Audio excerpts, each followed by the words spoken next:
The Army brought some hard times. I was hurt in Afghanistan. I was hit with a pallet of 155 rounds on an LCLA drop. Then last year, out of nowhere, he was moving some kayaks and he said his shoulder hurt.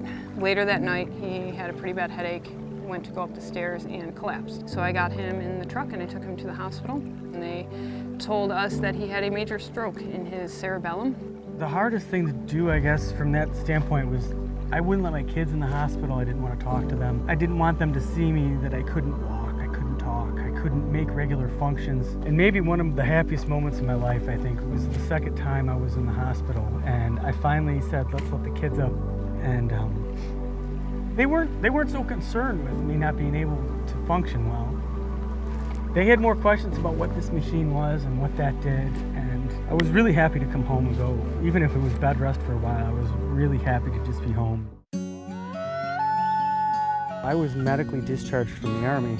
So I got out of the Army and I didn't have anything to do. I was totally lost, and I brought my wife up to the Adirondack Mountains for our 8-year wedding anniversary.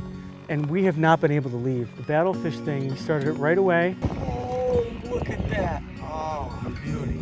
Fishing helped him so much and overcome so much that he was struggling with, both mentally and all of his physical challenges. Hey Pete, how's the fishing? It's battle fishing good. It's a veteran thing. Once a brother, always a brother. So you're always there for that person. At this time last year, if you would have asked us if we would be here, if he would even be back out on the boat, I would have said probably not. And I did my best to keep the business going last summer. And he worked really hard with physical therapy. It's been a long road, so I'm just so happy that he gets to do this again.